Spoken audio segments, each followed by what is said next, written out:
So when these fillies are together, they'll be at work, and they'll get physical labor, physical exercise, and as you can see, this mare's got a little sweat on her neck already, and both of them, I guess. So when they're fouled up, I'm not going to be mean to them on purpose, but then when they stop and they look at me, it's the only way that I've found that a person can get in their head about the herd instinct. So now that mare's broken off and she's looking at me and she's getting a break. And I've been preparing them for 10 minutes or so. There, I can grab that mare's attention too. So when they think about me and they're away from the other, they get a good rest. And now I'm soaking into their young minds as saving them from work or giving them a break. And they'll start to really focus on me because the break comes when they focus on me. And they'll start to follow me. I'll see if I can get this mare to step away from me with her hip. And if she doesn't, if she leaves and she goes back to that big magnet that's her best friend over there that she lives with, that's fine, but she's going to go back to work. I'll go back to work. And when they stay with me mentally,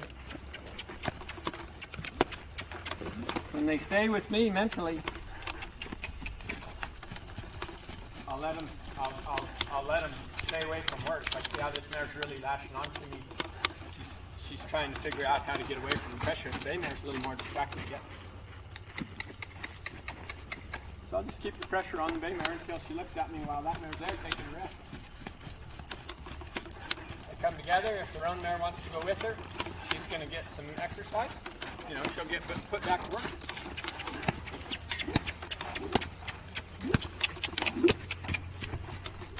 Look at this thing that's really caught on.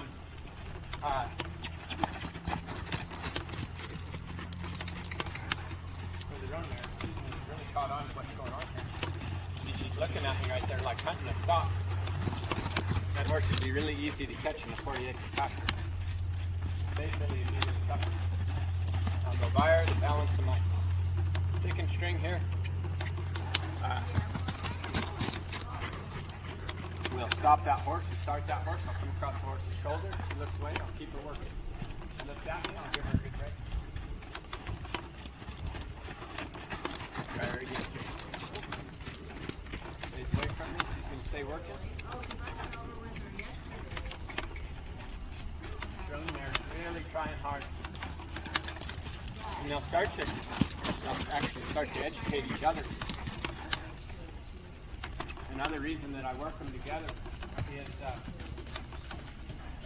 this roan mare is going to start to discipline this bay mare and say, hey, I only have to work when you're here. And she'll tell her to stay away from me. And I never really have to be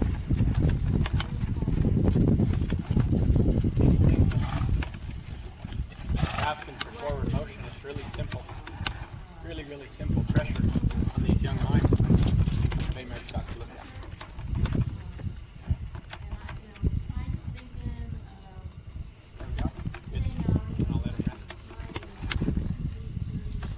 Looked away, and I'm not going to hold that against them.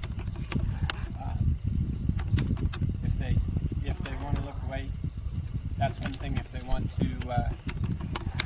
this one's got the idea. Pretty good. 15 minutes or however long we've been out here.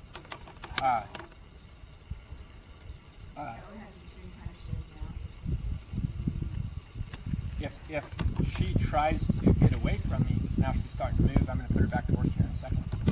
If she tries to get away from me, then I'll just put her back to work. If she stops and looks at me and looks away, you know, I'm not going to add that pressure.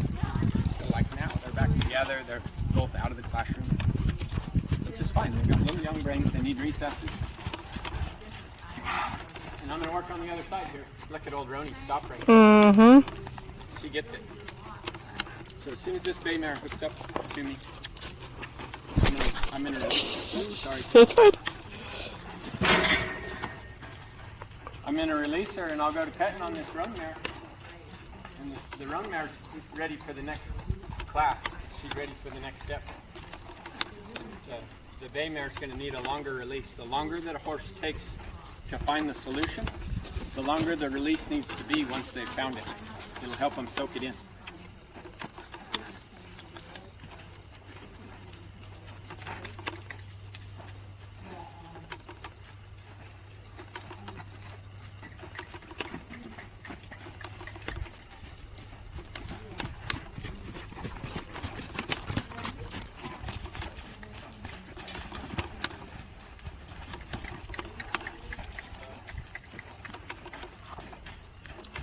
Got to work because she turned the wrong way.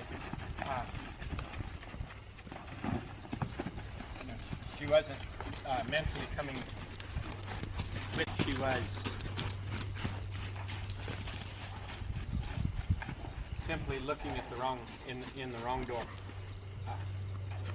If she'll open the door toward me, it'll be a big release.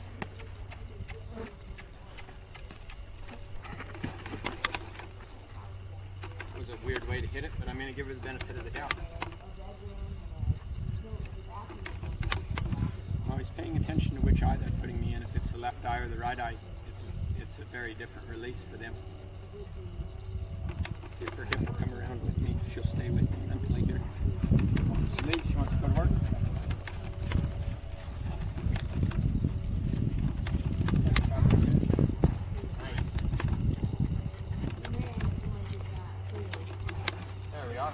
That's the horse I was looking for. There we go. Look at her lips. I love it. She's got her ears up. I'm going to release that pressure as much as I can. I'll go over there and get small. Keep my stick and string quiet.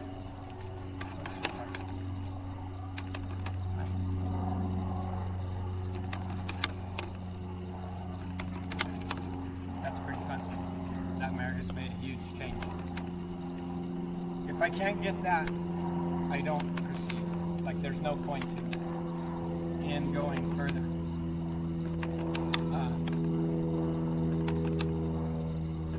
I use a lot of feel as I sneak back up on them. Just me, getting big again is going to put a little bit of pressure on them. She stayed with me. That's great. See if I can pet on her here. Really sensitive little mare. Even my hand showing up in the other eye spooked her. She got pretty alert right there. Good. Pretty delicate on one like her. For what little I've had my hands on this roan mare, I think she's going to tolerate quite a bit more. This mare's going to be easy to saddle, so on and so forth. That one's going to need more time, but this bay mare's going to be very. Light and elegant.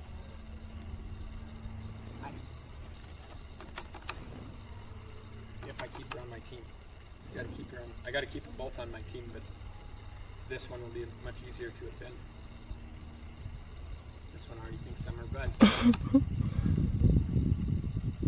This mare's been haltered. This roan horse has been haltered probably 4 times in her life. Just to let you know where we're at. We're at the beginning of day 1.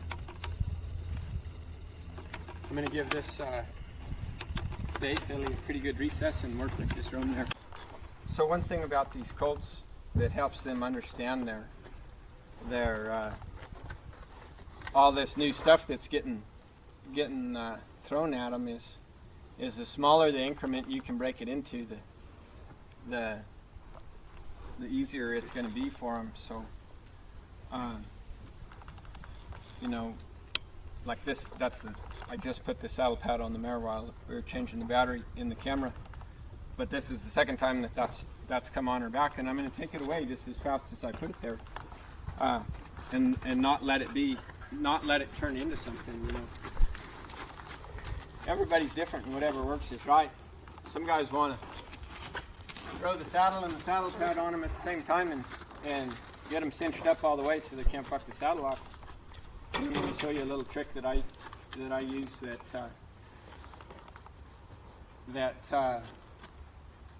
makes it a little softer and a little easier for a sensitive little horse to understand. So I'm going to move her feet with this saddle pad on. She's following me around pretty good. Moving off of a pretty good feel right here. Switch eyes. Everything's easy right there. I can approach her withers. Everything's social right there. So this is the softest girth that I've ever found, or the easiest, softest, most considerate way to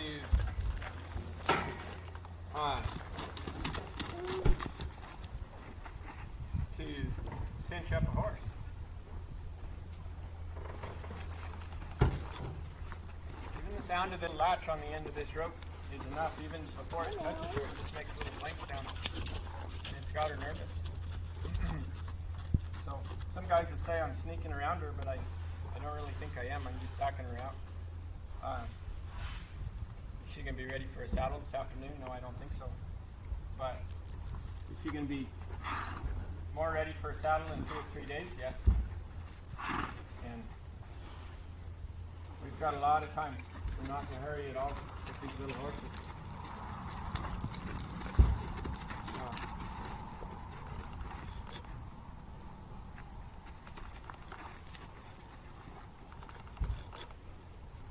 So, one thing about what I'm doing right now is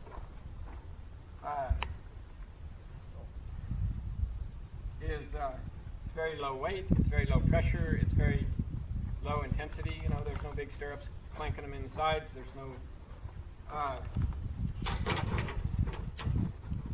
no making sure that you get that next hole in the cinch so that the saddle doesn't roll, anything like that. If I lose this off of her back, the worst that's going to happen is she's going to step on this diamond wool pad. It's not a big deal. It's not a big deal at all. And I can really slowly just kind of settle that in right there. She's taking a deep breath. She's thinking about me. I can just really slowly snug a little cinch down on her, a little girth down on her. And I find that really decreases my chances of a horse getting uncomfortable enough to buck.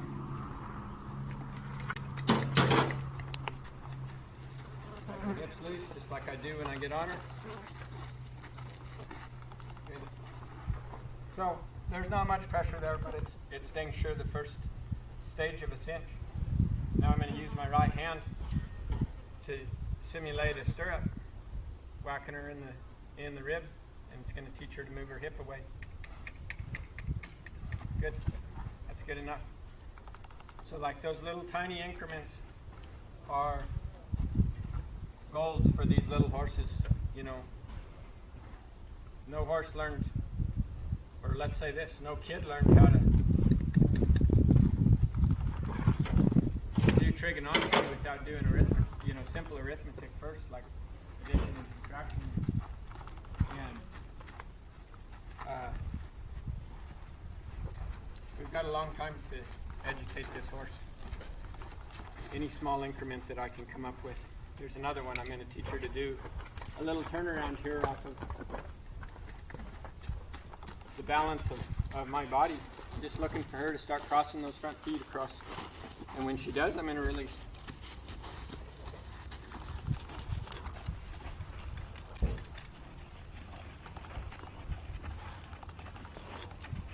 Just looking for lateral motion and shoulder. Really nice right there. Good. We're going to quit. We got one good step. That's all that we need to look at. She learned it. She's licking her lips. She's happy about it. That's all that we need to teach them is a lean in the right direction is what George Steins used to tell me, one of my mentors. So rather than going, that's kind of my dampening the first saddling routine. My dampening from the first bridling routine is to teach those horses to accept something going over their ears like that. except something going in their mouth. When she opens her mouth, I'm going to take my left hand away. Good. So when that snaffle bit touches her mouth, good. She's gonna know to open her mouth. And just teaching her those things in little increments. You know, if I had this scary piece of leather in front of her with a bit on it, and I was trying to pull over her ears and get her to open her mouth and over her eyes all at the same time, that would be a pretty intense situation. But if I break all those little pieces down, she can accept them one at a time. Then when I go to do all three of those things at the same time, she's gonna feel far more comfortable.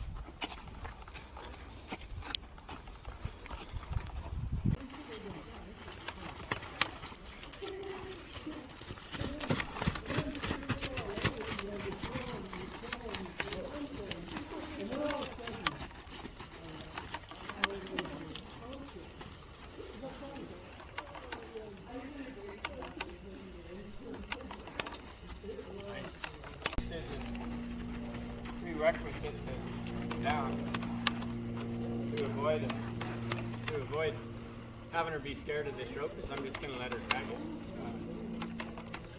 and drag it around her until it doesn't mean anything to her anymore.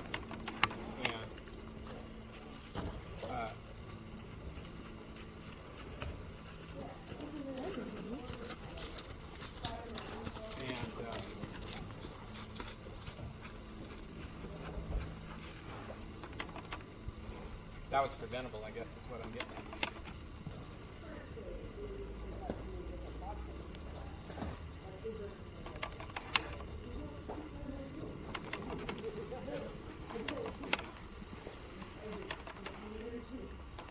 Pulling that rope away from her is going to be a little less impact than having it come to her.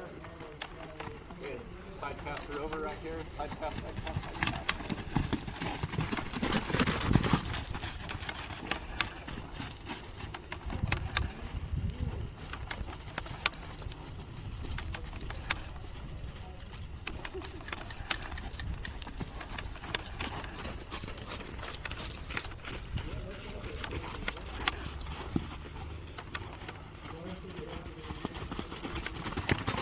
On her butt right here.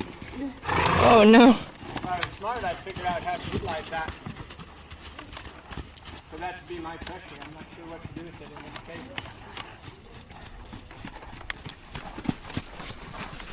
Hopefully it doesn't hold it against me. Maybe the best thing I could do is let her go and leave the tent for a minute while she gets chewed on by porcupine.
to remove her hip right here. She's probably going to have to walk forward out of it because of the way the animals are. That's okay. Maybe I can teach her to turn if I have really good timing. So ask her shoulders right here. Now ask her to go away. That little lean with her hip. Good. Hip away, shoulders to me. If she looks at me, she'll learn a release right there. Move her hip away again. Nice. Love that.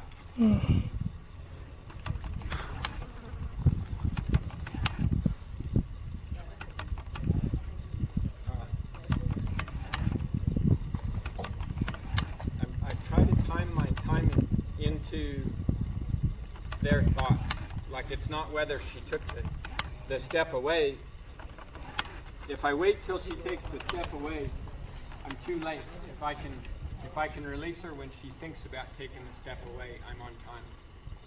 Or the lean toward me, or whatever, whatever cue I'm asking her for. If I can release her, or whatever maneuver I'm asking her for, if I can release my cue with the timing of her thought, that's when it's going to sink in the best. So I'm asking her shoulders to come to me. Just look at me over her left shoulder right here. She would get a release. There it is. Now I'm going to ask her move her hip to the right. Real gentle. She's really sensitive little one. Got her hip going around here really nice now. See if I can get it the other way. Good. Mentally, she's on me. I really like how she's mentally tied to me. Jerry Goyle used to tell me the lead rope's nothing but a crutch, and I didn't understand what he meant at the time. But we started quite a few colts together, and I could see what he meant. If you needed the lead rope, then it was then you didn't have their mind. You didn't have them sincerely with you.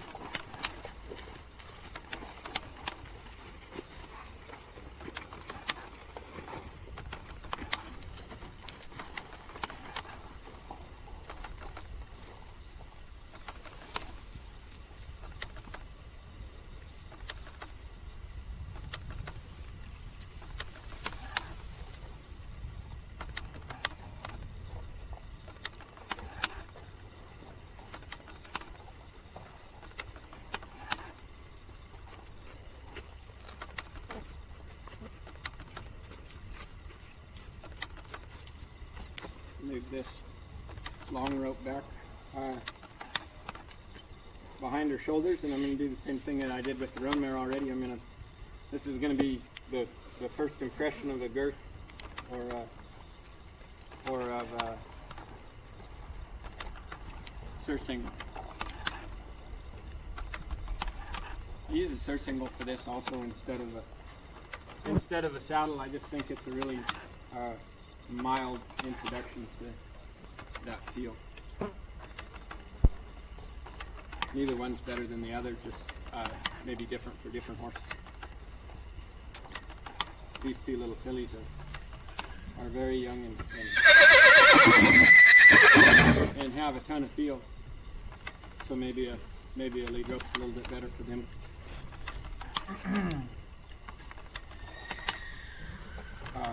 Something that's been handled a little more, you could probably go right to a surcingle or a saddle. I'm not saying that you shouldn't saddle them for the first time. I'm not saying you shouldn't saddle them for the first time. Everybody's different, and I do it too. As long as I can handle it, as long as they're not telling you that that's too much. As long as they're not telling you that's too much too soon, then it's not too much too soon. Simple as that. So, move this roan mare out of the way a little bit. You can see that's snug, but it's not tight. Just going to be a little introduction to that feel. Get her to move her hip for the first thing. Good. Nice.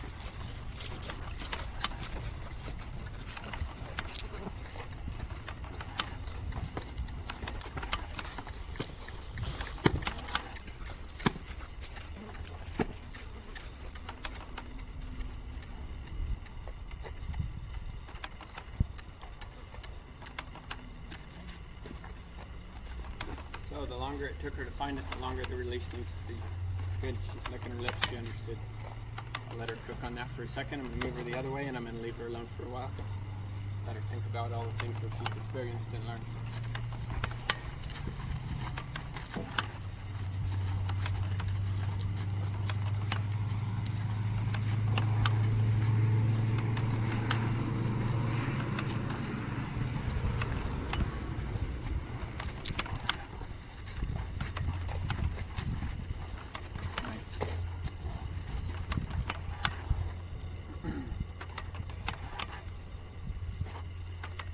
Really gently move her shoulders away here. Good.